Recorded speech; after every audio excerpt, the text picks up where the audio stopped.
Hakuna kitu kibaya kama mazoea mabaya. Hakuna kitu kibaya kama mazoea mabaya. Utani.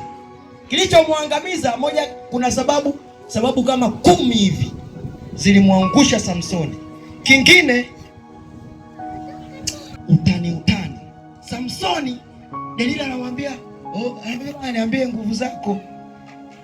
Anamwambia, ukinifunga sijui mabutu.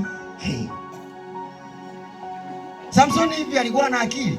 Ukinifunga sijui, basi Samsoni analala kwenye mapaja, anamfunga zile nywele. Delila kinamwambia, Wafilisti hao. Samsoni anakurupuka. Biblia inasema alikuwa anazikata zile kamba mzee kama uzi. Alafu Delila anamwambia, umenidanganya. Lala tena lala. Anamsuka vinywele. Niambie basi nguvu zako. Ukichukua kamba sijui mpya. Utani unaweza kukuangusha. Kama wewe ni mkuu, epuka sana utani. Unajua tumetoka kwenye kwaya, yani niko peke yangu, mama hayupo, niko mpweke, naomba njoo nifariji. Wow! Amen.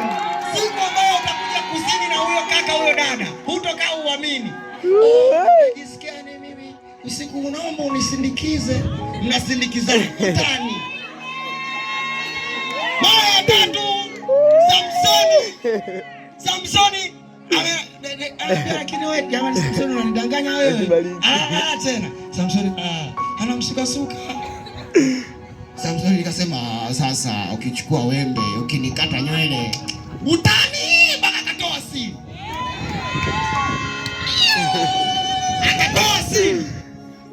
Alipotoa siri, kumbe yule mwanamke alikuwa ametumiwa na Ibilisi. Samsoni wakamkamata, wakamfunga. Kazi ya kwanza shetani akimkamata mtu huwa anamtoboa macho. Kiroho, spiritually hauwezi kuona mbele, huwezi kuona fursa, huwezi kuona neema ya Mungu, hauwezi kuona chochote. Paulo mkuu wa wajenzi, tafuta Waefeso 1:18. Paulo mkuu wa wajenzi huyu mwenye hekima sana anasema jambo muhimu sana. Moja kati ya alama ya watu ambao wamefungwa, shetani amewatoboa yani akikutoboa macho anahakikisha uoni mbele. Hata ukiambiwa kitu fulani unakuwa hauoni, uelewi. Ukiambiwa baada ya wokovu unaona kama yani macho yako. Anasemaje Paulo? Waraka wa Paulo mtume kwa Waefeso, sura ya 1 mstari wa 18. Ndio, macho ya mioyo yenu. Anasema macho ya mioyo yenu yatiwe nuru. Anasema yatiwe nuru. Mjue tumaini la mwito wake, tumaini la Mungu alilokuumba, jinsi lilivyo, na utajiri wa utukufu wake. Na utajiri kumbe upo katika watakatifu, jinsi ulivyo. Paulo mtume anajua siri za ni moja kati ya mtume Paulo. Unapomwangalia mtume Paulo, huyu ni mkuu wa wajenzi. Huyu alikuwa anafanya kazi, afu mitume wengine ndio wanakuja wanajenga juu. Kwa faida tu niwaonyeshe habari za Paulo kidogo. Hebu angalia waraka wa kwanza Paulo mtume kwa Wakorinto. Hebu angalia sura ya 15 mstari wa 10. Sijui upo 15 mstari wa 10. Upo. Hebu soma tusikie. Neno la Bwana linasema, lakini kwa neema ya Mungu. Paulo anasema yani hakuna kitu muhimu kwenye maisha kama neema ya Mungu. Neema ya Mungu, sio neema ya mtu kutegemea watu wenye neema ya Mungu ni yani kuna kitu kinaitwa neema ya Mungu. Yani usifanye kitu kwa ajili ya mtu, fanya kitu kwa ajili ya Mungu. Anasema lakini kwa neema ya Mungu nimekuwa hivi nilivyo. Nimekuwa mimi Paulo mtume hivi nilivyo. Na neema yake iliyo kwangu ilikuwa si bure. Ilikuwa sio bure. Sasa hivi kuna watu wana neema ya uhai lakini wanaona ni kama kawaida tu.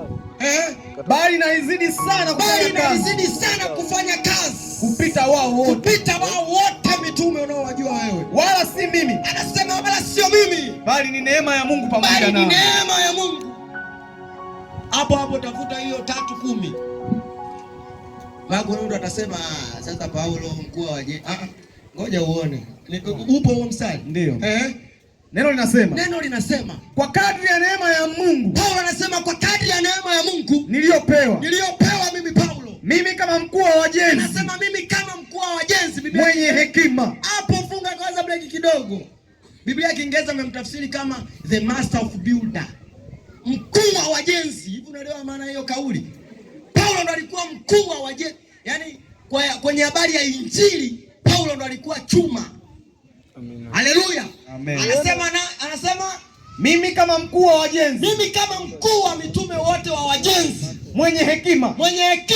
Naliweka msingi. Na mtu mwingine anajenga juu yake. Hapo kina Petro na wengine wanakuja wanajenga juu.